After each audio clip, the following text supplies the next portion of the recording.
그러면 우리가 무슨 말을 해야 하겠습니까? 은혜를 더하게 하려고 죄 가운데 머물러 있어야 하겠습니까? 결코 그럴 수 없습니다. 죄에 대해 죽은 우리가 어떻게 죄 가운데 그대로 살겠습니까? 그리스도와 연합해 세례를 받은 우리는 모두 그리스도의 죽으심과 연합해 세례를 받은 줄을 알지 못합니까? 그러므로 우리는 그리스도의 죽으심과 연합해 세례를 받음으로써 그분과 함께 묻혔습니다. 이는 그리스도께서 아버지의 영광으로 인해 죽은 자들 가운데서 살리심을 받은 것처럼 우리도 또한 새 생명 가운데서 살게 하려는 것입니다. 우리가 그리스도의 죽으심과 같은 죽음으로 그분과 연합한 사람이 됐다면 분명히 우리는 그리스도의 부활하심과 같은 부활로도 그분과 연합한 사람이 될 것입니다. 사람이 십자가에 못 박힌 것은 죄의 몸이 멸해져 우리가 더 이상 죄의 종이 되지 않게 하려는 것임을 압니다. 이는 죽은 사람은 이미 죄에서 벗어났기 때문입니다. 우리가 그리스도와 함께 죽었다면 또한 그분과 함께 살 것을 믿습니다. 우리가 알기로 죽은 사람 가운데서 살리심을 받은 그리스도께서는 다시 죽지 않으시고 죽음이 더 이상 그분을 지배하지 못합니다.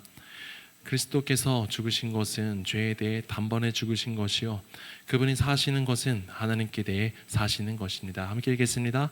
이와 같이 여러분도 자신을 죄에 대해서는 죽은 자요 하나님께 대해서는 그리스도 예수 안에서 산 자로 여기십시오. 저희 교회 올해의 표가 나를 따르라입니다. 제자조에 대해서 1년 동안 저희가 살펴보게 될 텐데요. 1월 첫째 주에 선교헌금 선교와 관련된 그 예배 이후에 저희가 12주에 걸쳐서 12제자에 대해서 설교를 했습니다.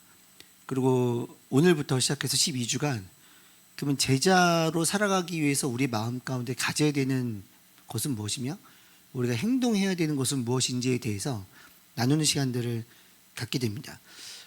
오늘 본문으로 우리가 읽은 곳은 로마서입니다. 예수님을 구원자로 믿고 부름받은 사람들의 모임을 헬라어로 에클레시아라고 하고요. 그것을 우리나라 말로 하면 교회입니다. 그래서 교회는 어떤 건물이나 어떤 행정적인 형태가 아니라 믿는 사람들의 모임 자체가 교회입니다. 로마에도 교회가 있었습니다. 그래서 저희가 이제 로마서 하면 로마에 있는 교회에 보낸 건데 엄밀히 말하면 교회는 사람들의 그 모임 전체이기 때문에 그 사람들에게 보냈다라고 생각을 하시면 됩니다. 근데 로마서 16장에 보면 여러 믿음의 공동체가 나와요. 근데 로마만 그런 게 아니라 각 지역에 에클레시아라는 단어를 쓰는 곳은 하나였고요. 나머지는 그냥 모임, 어떤 형제들의 공동체 이런 식으로 성경에는 적혀져 있습니다. 다 읽진 않고요. 로마서에서 대표적으로 볼 수 있는 공동체들을 보도록 하겠는데요. 브리스가와 아굴라의 집 교회, 여기는 이제 대표적인 교회입니다. 그다음에 아리스토블로의 집안 사람들, 여기도 교회인데 에클레시아라고 부르진 않아요. 나기수의 건속 중 주 안에 있는 자들, 아순그리도 블레곤 등과 함께 있는 형제들, 이들을 모두 교회라고 이야기를 합니다. 브리스가와 아굴라의 집에는 그 구성원들이 유대인과 이방인들이 함께 있었고요. 그 다음에 나오는 곳들은 특정한 집단들이 모여서 예배를 드렸습니다. 예를 들면 제가 좀 전에 말씀드린 교회들 중에 아리스토블로의 집안의 사람들은 유대파 중심으로 예배를 드렸고 나기수 건속에 있는 사람들은 이방인들 중심의 교회였습니다. 근데 잘 보면 교회가 이렇게 하나가 되어야 되는데 이들이 처음부터 예배를 따로 드린 건 아니거든요. 유대인들, 이방인들이 함께 예배를 드렸는데 어느 날부터 조금씩 갈라지기 시작하다가 어떤 계기에 의해서 갈라지는 일이 있었어요. 그래서 로마서를 적은 그 바울의 마음의 가장 1번은 무엇이냐면 로마 교회가 하나가 되는 것이었습니다. 그게 로마서를 쓴 목적이에요. 물론 이후에 서바나 스페인으로 선교를 가고 싶은 마음에 쓴 것도 있지만 그건 부차적인 거고요. 로마 교회 이야기를 듣고 마음이 아파서 로마 교회가 하나가 되었으면 좋겠다, 이 마음을 갖고 이제 로마서를 적은 것입니다. 근데 그들이 하나가 되지 못했던 이유는 여러 가지가 있겠죠. 역사적인 이유도 있고 또 역사적인 그 상황 속에서 어떤 신학적인 이유도 있을 것이고 신학적인 이야기가 들어온 이후에 그들 가운데 여러 가지 마음의 어려움들, 불편함들이 생기면서 또 영적으로 각 사람들에게 그런 생각들이 생기면서 그들이 분열되기 시작했을 것입니다. 그러면 먼저 역사적인 이야기부터 해보도록 하겠습니다. 오늘 이야기가요, 한 개도 재미가 없어요. 설교하는 입장에서 힘들어요. 재밌게는 안 들어주셔도 되는데 제가 중간중간에 호흡을 좀 하면서 하겠습니다. 이게 한 이야기를 지금 쭉 끌고 가야 되기 때문에 이야기를 시작해 보도록 하겠습니다. 사도행전 2장에 성령님이 임하십니다. 성령님이 임하고 사람들이 방언을 하는데 그 방언은 천사의 방언이 아니라 각 지역에서 사람들이 사용하는 언어로 사람들이 방언을 한 거예요. 할 줄 모르던 사람이. 그곳에 각 지역에서 모여들었던 사람들이 있는데 그 방언을 들으면서 놀래죠. 이 사람들은 우리 동네에 왔던 사람들이 아닌데 어떻게 우리말로 방언을 하지? 그때 모였던 사람들 중에 이렇게 표현이 된 사람들이 있습니다. 사도행전 2장 10절 말씀에 보면요, 로마로부터 온 나그네 된 유대 사람들과 유대교로 개종한 사람들이란 표현을 볼 수가 있습니다. 유대교로 개종한 사람들이에요. 유대교로 개종했으니까는 유대교를 믿던 사람들이 아니니까 이방인들을 이야기하는 것입니다. 당시 여러 이유에 의해서 많은 유대인들이 로마로 이주해 갔는데 그 이주해 간 가장 큰 이유는 당시에 로마가 세계의 중심이었기 때문에 경제의 중심이었고 많은 사람들이 돈벌이를 하기 위해서 로마로 이주해 갔습니다. 바벨론 포로기 이전에는 회당이라는 게 없었어요. 유대인들은 철저하게 성전 중심, 예루살렘에 있는 성전 중심으로 예배를 드렸습니다. 근데 다윗 왕조가 무너지고 바벨론으로 포로로 끌려갔는데 끌려간 사람들이 성전으로 와서 예배를 드릴 수가 없잖아요. 그럼 우리가 어떻게 될까 고민을 하다가 만든 게 회당입니다. 이 회당은 유대인 남자 10명이 모이면은 그냥 만들 수가 있었어요. 그리고 그 회당은 안식일에는 예배를 드리고 주중에는 그 어린이들이 와서 학교처럼 활용을 하고 그리고 공동체의 어떤 마을회관처럼 사용이 되어서 그들의 삶의 구심점이 되었습니다. 회당에 모여서 유대인들이 예배를 드리고 있었는데 그때는 물론 처음 회당이 만들어지고 로마에도 처음 회당이 만들어졌을 때는 그거는 이제 예수님을 몰랐고 유대인들이 모여서 유대교를 믿었던 것입니다. 그런데 이들 가운데 한 사람 한 사람 찾아오기 시작하는 거예요. 유대인이 아닌데 누군가 봤더니 로마에 사는 로마 사람들 혹은 다른 나라에서 온 이방 사람들이 회당을 찾아서 오는 겁니다. 그래서 왜 찾아오는지를 이렇게 보았더니 그 사람들이 믿는 신들의 특징은 대부분의 신들이 그런데요. 난폭합니다. 신들의 성격 자체가. 물론 그 인간들이 만든 거긴 하지만은 난폭하고 감정이 오락가락합니다. 그래서 신이 두려움의 대상이에요. 그래서 그들이 드리는 제사는 뭐냐면 내가 좀 편안하게 살기 위해서 신을 달래주는 게 일반 종교들의 의식이에요. 근데 이 사람들이 봤더니 유대인들을 보니까는 유대인들의 신은 사랑의 신이라는 거예요. 사랑을 하고 언약을 하고 언약한 거를 지키겠다고 약속하는 신인 거예요. 그러니까 이방인들이 볼 때는 이 신이 되게 멋있는 거죠. 그런데 이 신을 믿는 유대인들을 봤더니 그 유대교 안에 있는 율법을 매우 잘 지키는 겁니다. 근데 자기들의 신에 대한 제사를 드리고 나면은 다 음란한 행위를 하는 게 이 예식 가운데 연결이 되는데 이 사람들은 정결하고 성결하고 그리고 정직하고 바르게 삶을 살아가는 거예요. 그러니까 뭔가 살아가다가 진짜 인생이 무엇이고 나는 누구고 신은 무엇인가에 대한 이 구도자적인 삶을 생각을 갖고 있는 사람들은 자연스럽게 유대교에게 매료가 된 거예요. 그래서 많은 사람들이 회당에 들어와서 이방인들이 예배를 드리기 시작합니다. 그리고 이제 복음이 전해지기 시작하고 예수 그리스도가 전해지면서 그들 가운데 기독교 공동체가 교회가 생겨나기 시작했어요. 그런데 그 회당 안에 여러 그룹들이 나눠져 있습니다. 바울이 회당에 가서 복음을 전하거든요. 그 이유는 시장에서는 잘 전하지 않았어요. 그러면 왜냐하면 시장에 가서 복음을 전한 경우도 있지만 광장에서 전한 경우도 있지만 쉽지 않았던 이유가 그러면 처음부터 하나님이 누군지부터 설명을 해줘야 돼요. 근데 회당에 가면 이미 하나님을 다 알고 있어요. 그러니까는 거기서 말하면 편한 거죠. 이게 적절한 얘기인지 모르겠지만 신천지가 길에서 전도하지 않아요. 신천지는 교회로 옵니다. 왜냐하면 설명할 필요가 없거든요.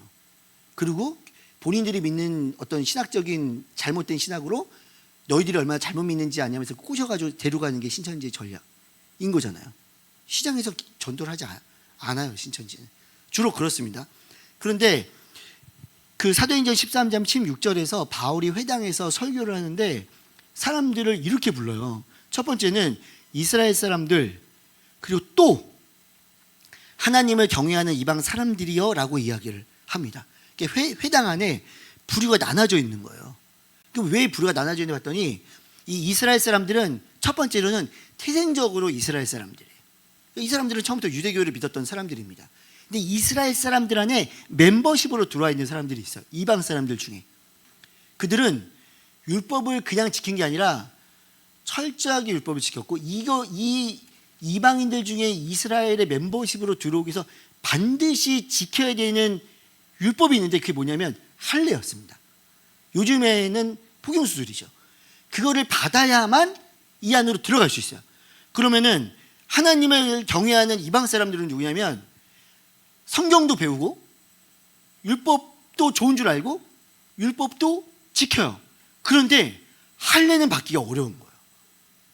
왜 어렵냐면 첫 번째, 유대인들은 태어난 지 8일 만에 할례를 받습니다. 그러니까 아픈 거에 대한 기억이 없어요. 그 애기이기 때문에 그래도 잘 이렇게 넘어갑니다. 근데 성인이 되어서 이 할례를 받는 거는 너무 어려웠던 일이에요.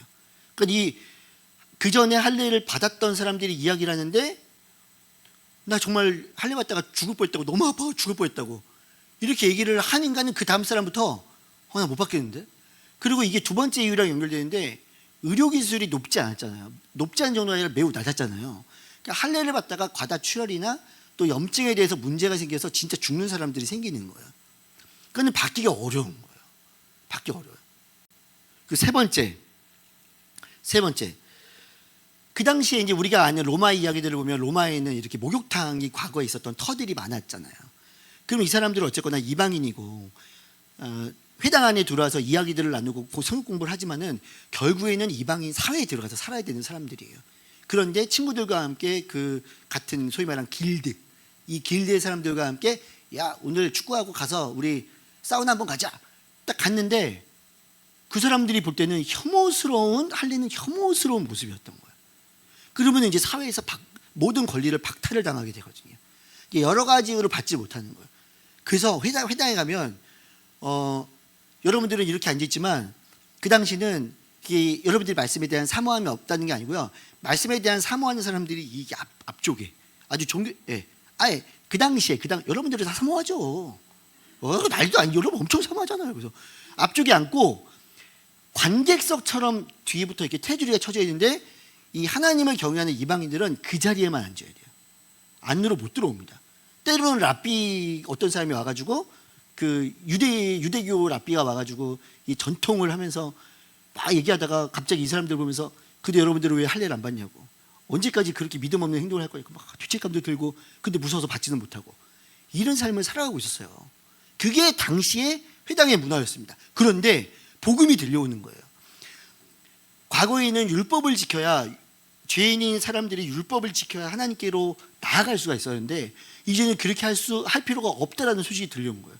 예수님께서 십자가에 달려 죽으셔서 우리의 죄를 사해 주셨고 그분이 부활하셔서 우리에게 영원한 생명이 들어왔다. 그러니까 이제 너희가 자유해도 된다. 이 사람들한테는 엄청난 복음입니다. 이런 할례를 받지 않더라도 내가 유대인의 그 하나님을 그리고 예수 그리스도를 믿고 구원을 받을 수 있다는 소식은 그들에게는 엄청나게 반가운 소식이었어요. 그럼에도 불구하고 유대인들은 무슨 소리야, 전통을 지켜야지, 전통을 안 지키면은 그게 어떻게 신앙이라고 할 수가 있어 라고 얘기를 하는 거예요. 근데 문제가 안 됐어요. 왜냐하면 주류가 유대인들이었거든요. 그때까지도 이방인들은 소수였어요. 그리고 옛날에 그 한 4,000년 전부터 믿음을 이어오던 그 유대인들의 이야기인데, 그리고 그들이 정통이라고 하는데 어떻게 그게 아니라고 이방인들이 감히 이야기를 할 수 있겠습니까? 이게 역사적으로 쭉 이렇게 흘러오는 거예요.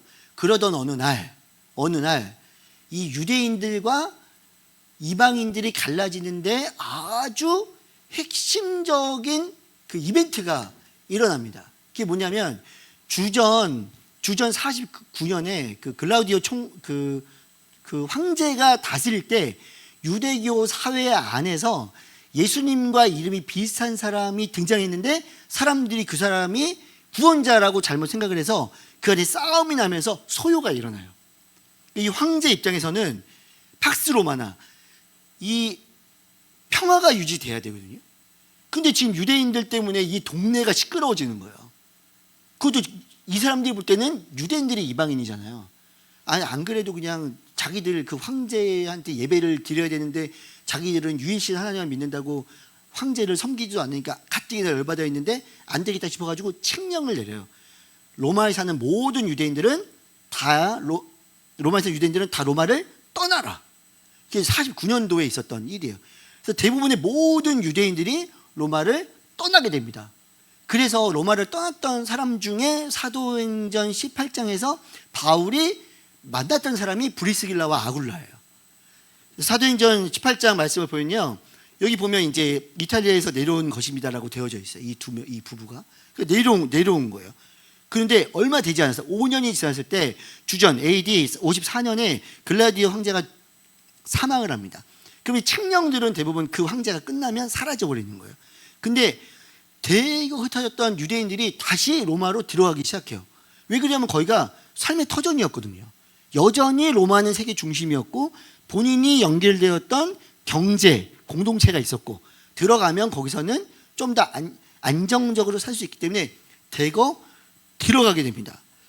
그래서 아까 봤던 로마서 16장 처음에 봤을 때 여러 집단들이 있었지. 그거 말고도 더 있었어요. 로마 16장에 더 적혀 있는데 거기 보면 브리스가와 아굴라의 집에 교회에게 문안한다 이렇게 표현이 되어져 있거든요. 그러면 그 사이에 또 바울을 만났던 아굴라는 다시 로마로 돌아가서 본인의 집을 오픈해서 거기서 유대인들과 헬라인들이 같이 예배를 드렸던 문화가 여기 있었던 거예요. 잘 따라오고 계시죠? 네, 끄떡끄떡 한번 해주세요. 네, 다행입니다. 네. 근데 여기서부터 문제가 생겨요. 5년 만에 돌아왔는데 그들이 모이던 교회 문화가 바뀌어버린 거예요. 주류가 바뀌었어요. 5년 동안 유대인들이 없었잖아요. 거기 누가 있었냐면 거기에 이방인들이 있었습니다. 근데 이방인들은 본인들이 가지고 있었던 문화를 가지고 우리는 예수 그리스도 안에서 자유한 존재라고 생각을 해서 굳이 유대인들이 지키던 정통의 율법을 지킬 필요가 없게 된 거야. 그래서 돼지고기도 마음대로 먹고 뭐 먹지 말라는 비닐에 관련된 것들도 다 먹고 전혀 문제가 되지 않았던 거야. 그걸 바쁘니까 사는 게 안식일도 그냥 좀 빠지고 그리고 절기는 지킬 이유가 없어요. 뭐 유대인들이 지키던 절기는 뭐 유월절, 초막절 그리고 77절은 오순절인데 그런 절기를 지킬 필요가 없는 거야.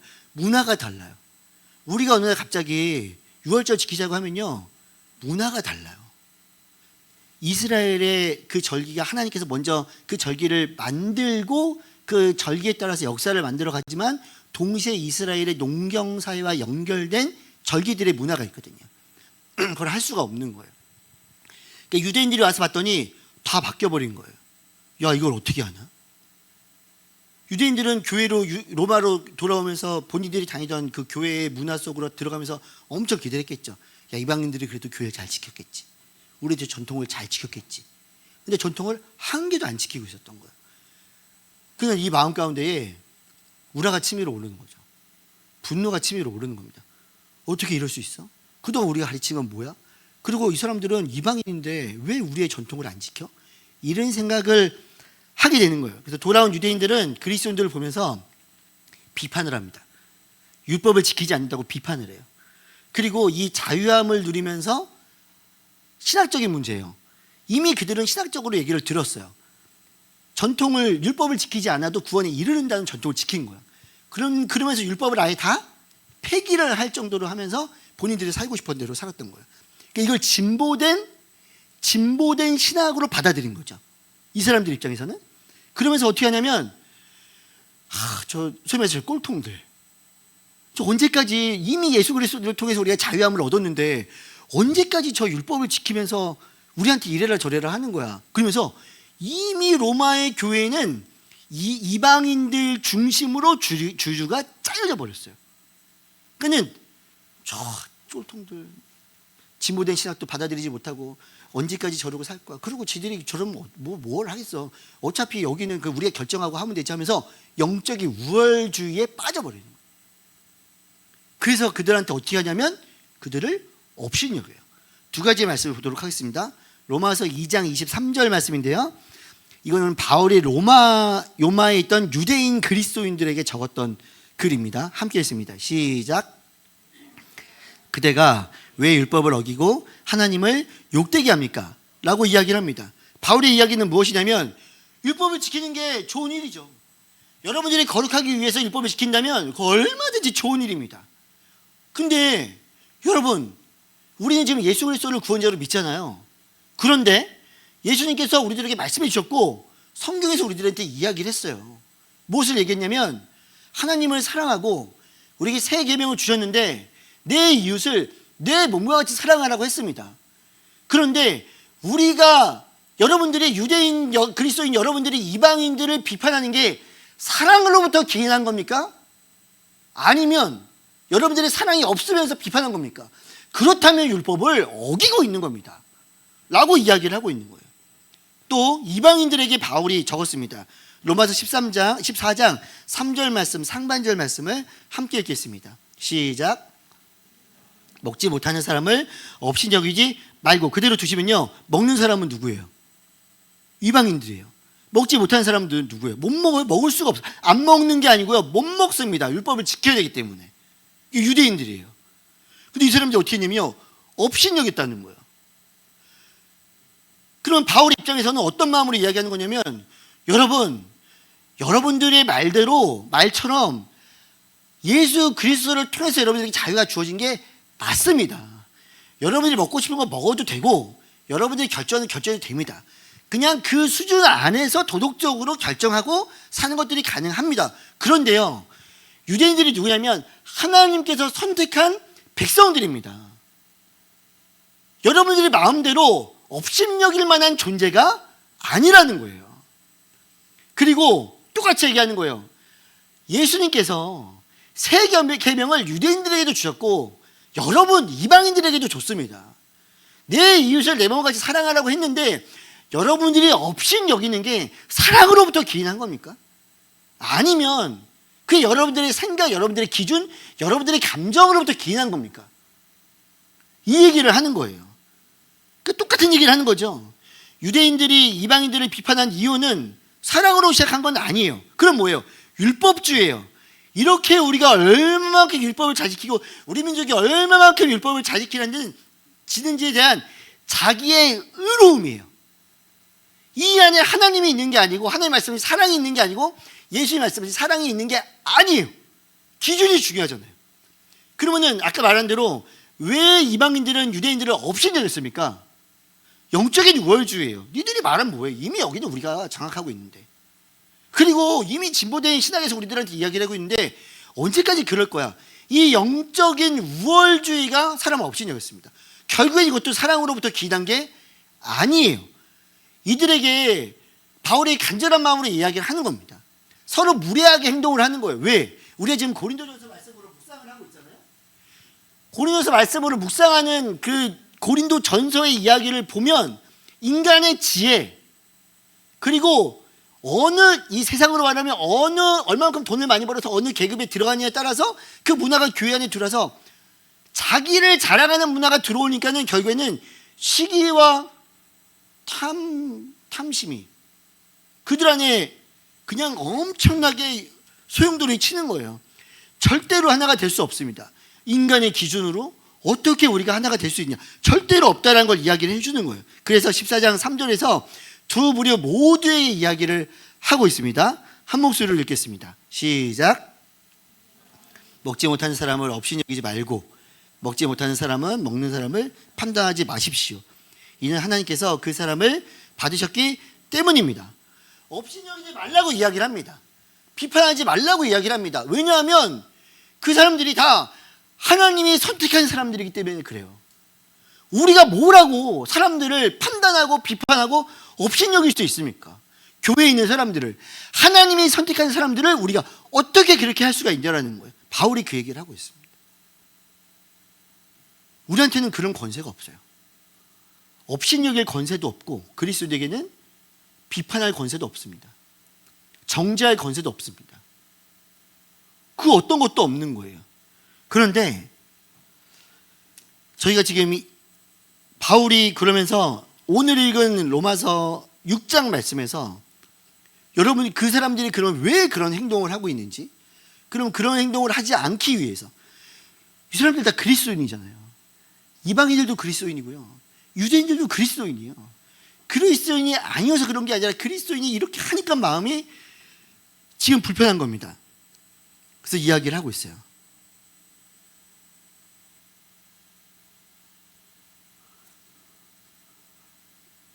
설교 끝낼 시간이 다 됐네요.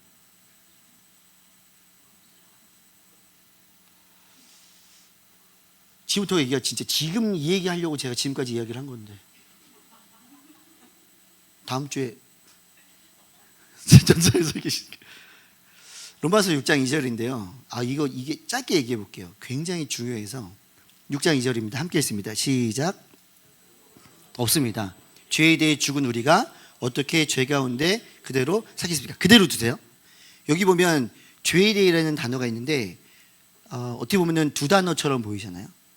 예를 들면 뭐 about sin 뭐 이런 식으로. 근데 이게 두 단어가 아니에요. 헬라어에는 한 단어입니다. 근데 문법적으로 역격이라는 문법을 사용해요. 그 영어로는 데이티브. 근데 이거는 이 단어, 이런 문법은 어떤 의미를 갖고 있냐면 관계가 연결될 때 사용이 되는 거예요. 그래서 이걸 어떻게 다르게 번역을 할 수 있냐면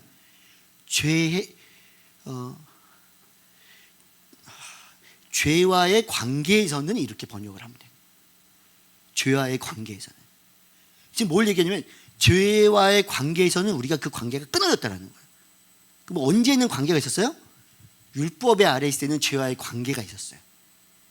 관계가 있었다는 거예요. 이방인들은 말로 할 것도 없고요, 유대인들도 예수 그리스도의 보혈이 있기 전에는 죄와의 관계가 붙들려 있어요. 끊임없이 죄가 통치하려고 하는 거예요. 붙들려 가지고.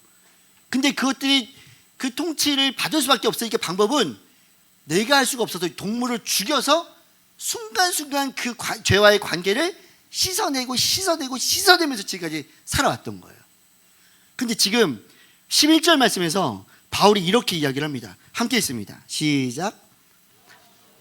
자신을 죄에 대해서는 죽은 자요, 하나님께 대해서는 그리스도 예수 안에서 산 자로 여기십시오. 똑같이 나오죠? 죄에 대해서는, 하나님께 대해서는. 근데 여러분들은 지금 어떤 상황이냐면 과거에는 죄와 관계를 맺었는데 그 죄가 과거 예수 그리스도로 말미암아 죄가 끊어졌고 그 다음에는 하나님과 관계를 맺어 있는 사람이라는 거예요. 하나님과 관계를 맺었기 때문에 예수 그리스도 안에서 산자로 살아갈 수 있다는 걸 이야기를 하는 거예요. 산자로 살아갈 수 있는 유일한 방법은 죄로부터의 관계가 끊어진 채로 그냥 가만히 있는 것이 아니라 하나님과의 관계를 맺으며 살아가야 된다라고 지금 바울이 간절한 마음으로 이야기를 하고 있습니다. 왜냐하면 제가 아빠잖아요. 자녀가 있으니까 제가 아빠가 되는 겁니다. 이 관계가 저의 정체성을 만들어줘요. 그렇죠? 제 아내가 있습니다. 저는 남편인 거예요. 관계가 저의 정체성을 만들어준다고요. 본연의 나는, 이게 이 시대는요, 그 내가 너무 중요해서 이런 관계로 만들어지는 정체성을 페르소나라 그래요. 융이 얘기한, 칼 구스타프 융이 얘기한 페르소나예요. 그러니까 사회적 자아라는 거예요. 근데 이건 지금 이 시대의 얘기고요. 1세기로 가면 페르소나라는 단어는 없어요. 이때는 관계가 그 사람을 그냥 결정해버립니다. 내가 아닌데요? 그건 사회적 자아인데요? 이런 말은 그 당시에는 없었어요. 그냥 관계가 결정하는 거예요. 인본주의 심리학이 개발이 되면서 우리가 관계에 대한 정체성을 페르소나라고 이야기를 하는 거지, 그 전에는 그런 개념 자체가 없었던 거예요. 그리고 세상 사람들은 자기를 얘기하지만 우리는 제1자아가 하나님의 자녀예요. 관계에 의해서 우리가 만들어진 거예요. 우리를 창조하신 하나님과의 관계에 의해서 우리 세상을 살아가는 거예요. 하나님을 믿지 않는 사람들이 그걸 페르소나라고 이야기를 하는 거죠. 그러니까 우리 하나님께 맡겨주신 사역을 우리는 감당을 하는 남편으로서, 아빠로서, 이거는 본질적인 자아예요. 저에게는 페르소나가 아니고, 이것들이 합쳐져서 나는 하나님의 자녀로 살아가는 것입니다. 그럼 자녀, 1세기에 이 관계에 의해서 그 사람이 규정되는 거예요. 100%. 그래서 당신은 누굽니까 말하면 나는 그냥 공동체를 얘기를 하는 거예요. 그래서 바울이 얘기하잖아요. 난 유대인 중에 유대인이고, 어디 집하고, 나의 선생님이 누구고, 이렇게 이야기를 해야 그 사람이 누군지를 말해줄 수가 있는 거예요. 그게 그 시대의 1세기의 문화입니다. 그러니까는 바울이 이야기를 할 때 왜 관계로 이야기를 하냐면, 그 당시에 로마뿐만 아니라 로마의 지배를 받는 사람뿐만 아니라 그 1세기 모든 그 지역의, 그 지중해의 모든 지역에, 소아시아 모든 지역의 사람들에게는 이 1세기의 관계 언어가 머릿속에 들어있는 거예요. 예를 들면 제가 저희 어머님한테 전화를 드려서, 어머님 이번에 무슨 일 있는데 제가 좀 송금을 하려고 그래요. 저희 어머니께 뭐라 그래요?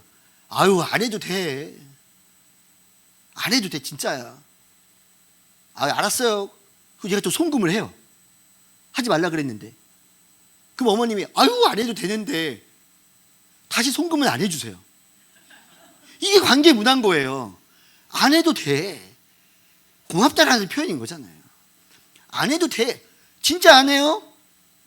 그럼 딴 데 가서 아, 그놈 새끼는 그냥 이런 일이 있는데 돈도 안, 이렇게 되는 거예요. 이렇게. 이게 관계 사회에서 만들어지는 관계 언어인 건데, 지금 바울이 이야기하는 게 이 관계 언어 안에서 이야기를 하고 있는 거예요. 당시에 모든 사람들은 관계로 엮여져 있었는데, 어떤 관계로 엮여져 있냐면 후견인과 피후견인의 관계로 모든 사회가 다 연결이 되어져 있어요. 후견인과 피후견인.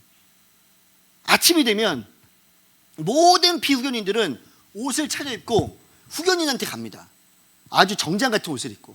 그리고 그분에게 정중하게 인사를 해요. 인사하는 방법도 있고. 그게 일반적인 로마의 아침 문화예요. 피후견인들은 본인이 가지고 있는 게 적어서 후견인을 만나는 거예요. 그리고 후견인은 후견인이 피후견인을 정말 몇백 명씩 가지고 있는 사람들도 있어요. 데리고 있는 사람들도. 그러면 다 준비해놨다가 거기 안에 음식도 넣고 거기 안에 돈도 넣어서 그 사람들한테 그걸 다 주는 거예요. 그러면 이 후견인에게는 다른 후견인이 없냐? 또 후견인이 있어요. 그럼 이 사람은 피후견인이 되는 거예요. 그 후견인은 또 왜 후견인이냐? 후견인인 거예요. 그래서 최고로 모든 후견인이 만나면 그 후견인이 누가 되냐면 그게 당시의 황제가 되는 거예요. 로마는 모든 사회가 다 후견인과 피후견인이 있어요. 근데 그들이 철저하게 지켜야 되는 게 이제 무엇이냐면, 피후견인은 한 명의 후견인을 만나면 다른 후견인을 절대로 만나면 안 됩니다. 절대로 만나면 안 돼요. 후견인은 피후견인을 여러 명 데리고 있을 수 있는데요, 반드시 지켜야 되는 게 있는데, 이 사람이 위험에 처하면은 반드시 변호사를 보내줘야 돼요. 그게 로마의 문화예요. 그래서 누군가에게 속해 있느냐가 이 사람을 규정하는 거예요. 누군가와 관계를 맺고 있느냐가 이 사람이 그냥 그 사람인 거예요. 근데 만약에 이 피후견인이 후견인에게 받았잖아요. 이 사람이 한 게 뭐가 있어? 아침에 가서 인사한 것밖에 없어요. 그런데 무조건 줘야 돼요. 값없이 주는 거예요.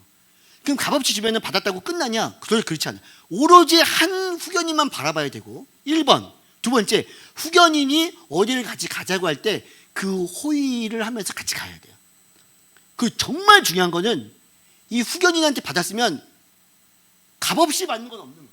값없이는 받았지만 우리가 말하는 공짜처럼 값없는 게 아니라, 받은 거를 똑같이 돌려주는 것이 아니라 감사를 표해야 돼요. 이 사람이 선거에 나가면 그 사람을 뽑아야 돼요. 그 사람 선거운동을 같이 해야 돼요. 그게 로마의 문화예요. 지금 말하는 게 뭐냐면, 죄에 대해서 끊었다는 거는 과거에는 죄와 관계를 맺고 있기 때문에 죄의 통치를 받을 수밖에 없는 존재가 바로 당시에 있었던 회당 안에 있었던 사람들이에요. 그런데 지금은 그들과 관계를 맺고 있지 않고 너희가 하나님과 관계를 맺고 있지 않느냐? 그러면 다른 후견인한테 절대로 가면 안 된 것처럼 과거의 후견인처럼 관계를 맺었던 죄에게는 절대로 가면 안 되는 거예요. 절대로. 근데 그럼 지금 이 사람들이 그럼에도 불구하고 다른 과거의 후견인처럼 관계를 맺었던 죄한테 가서 누군가는 비판을 하고 누군가는 업신여기면서 예수님이 말씀하신 그 자신들에게 관계를 맺고 있는 하나님이 주신 사랑에 기인하지 못한 행동들을 하고 있는 거예요. 이건 곧 감사하지도 않는 거고 하나님께 영광을 올려드리지도 않는 거예요. 모여서 예배를 드리지만 후견인과 피후견인 제도에서 볼 때는 전혀 맞지 않는 거예요. 그 관계의 언어로 지금 바울이 설명을 하고 있습니다. 이거 진짜 중요해서 제가 얘기하고 이렇게 열을 내서 얘기를 하는 겁니다. 진짜 중요해요. 그래서요, 우리가 이 세대는 값없이 은혜를 받았다고 하는데 값없는 은혜는 없어요. 주시는 분이 값없이 주시는 거예요. 그럼 1세기 문화에서는 값없이 받은 사람은 반드시 해야 돼요. 그게 관계 언어예요. 우리 어머니가 말하면 내가 송금을 하고 어머니 뭐하러 보냈냐고 하지만 그럼에도 이 돌잖아요. 어머니는 저에게 감사해 하시고 또 저도 어머니 감사하면서 돌잖아요. 이게 이 카리스, 은혜의 사이클이에요. 이게 1세기엔 돌아야 되는 거예요. 근데 그게 지금 그리스도인들한테 이렇게 돌지가 않는 거예요. 하나님께 감사하지도 않고 하나님께 영광을 올려드리지도 않고 예배를 드린다고 하면서도 이 안타까운 마음을 갖고 지금 바울이 편지를 쓴 겁니다. 그래서 말하는 거예요. 너희 주인이 누구냐? 너희 후견인이 누구냐? 너희가 순종해야 될 대상은 누구냐? 너희가 충성해야 될 대상은 누구냐? 어디랑 관계를 맺고 있는지를 생각을 하면서 정신을 차리면서 곰곰이 생각해봐라라고 지금 글을 쓰고 있는 거예요. 그럼 이 1세기에 쓰였던 로마서가 우리에게 주는 영적인 교훈이 무엇입니까? 우리가 누구의 충성을 하고 있는가? 우리가 누구에게 순종을 하고 있는가? 우리가 어디를 바라보며 누구와 관계를 맺으며 살아가고 있는가? 이걸 지금 이 시대에 살아가고 있는 우리에게 성령님은 말씀을 해주시고 계신 겁니다. 여러분은 누구와 관계를 맺고 계십니까? 여러분들은 죄와 관계를 맺어서 근데 죄가 태클을 걸죠. 관계가 끊어졌다고 오지 않는 건 아니에요. 너 나랑 너 내 피후견인이었잖아. 왜 저기 가 있어? 라고 올 수도 있죠. 근데 그거를 거절할 수 있는 능력을 하나님께서 우리들에게 예수 그리스도를 통해서 부어주신 거예요. 성령의 능력을 우리는 그걸 해낼 수가 있는 겁니다. 질문을 합니다. 여러분의 삶의 주인은 누구십니까? 누구에게 순종하고 누구에게 충성을 하고 계십니까? 그리스도인은 철저하게 관계에 의해서 내 자신이 규정됩니다. 정체성이 만들어집니다. 그래서 한 절 읽고 이제 마치겠습니다. 6장 4절입니다. 함께 읽습니다. 시작. 그러므로 우리는 그리스도의 죽으심과 연합해 세례를 받음으로써 그분과 함께 묻혔습니다. 이는 그리스도께서 아버지의 영광으로 인해 죽은 자들 가운데서 살리심을 받은 것처럼 우리도 또한 새 생명 가운데서 살게 하려는 것입니다. 아멘. 우리를 살게 하십니다. 저를 따라 하시겠습니다. 맨 윗줄에 있었어요. 따라 하십시오. 연합. 그때는 모든 구조가 다 연합의 구조예요. 경제 공동체, 정치 공동체, 사회 공동체. 그게 다였어요. 연합. 우리는 예수 그리스도와 연합한 자이고 연합한 자임을 기억할 때 우리는 제자로서의 정체성을 가지며 살아갈 수 있는 줄 믿습니다. 아멘. 제가 기도하고 오늘 마치겠습니다. 하나님,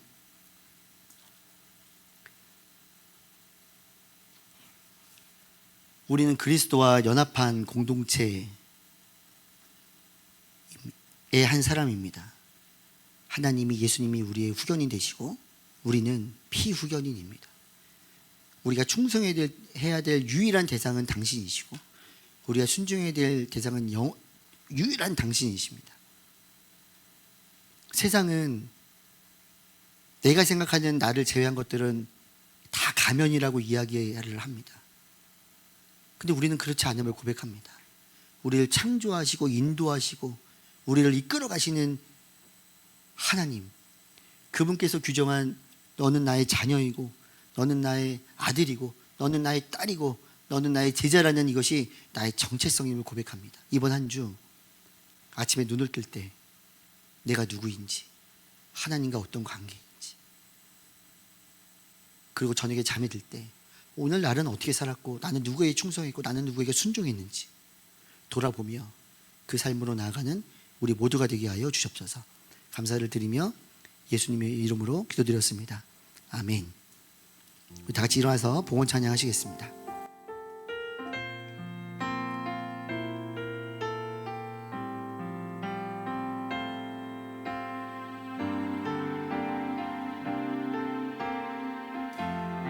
믿음으로 고백하며 나아갑니다.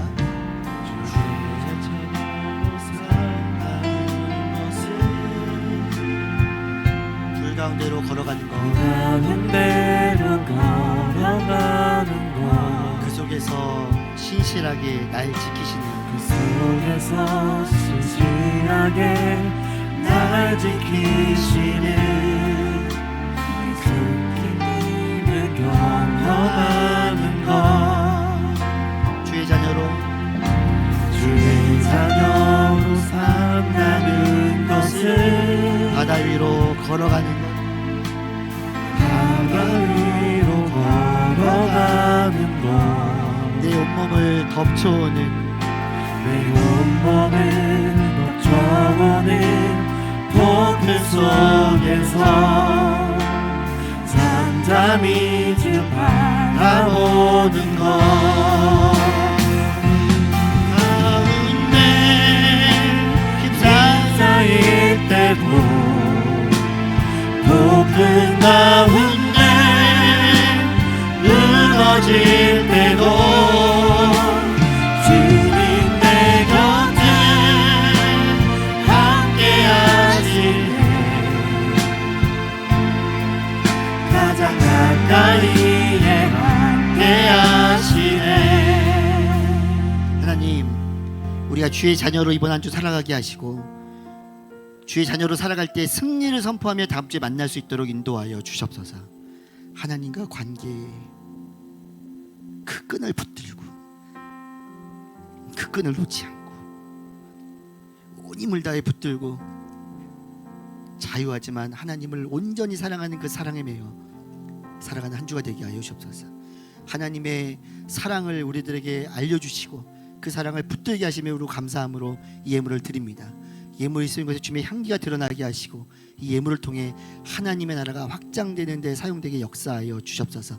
예물을 드린 우리 한 명 한 명의 지체들을 기억해 주시고 이들을 통해 하나님의 나라가 또한 확장되며 또한 재정적으로 또한 건강으로 여러 이야기로 기도하고 있는 이들 가운데에 간증의 제목으로 함께하여 주시옵소서.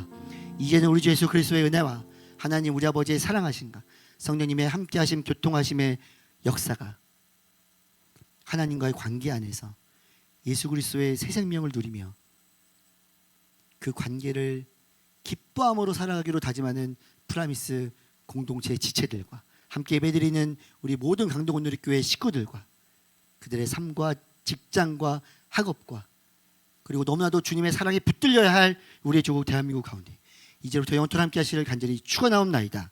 아멘.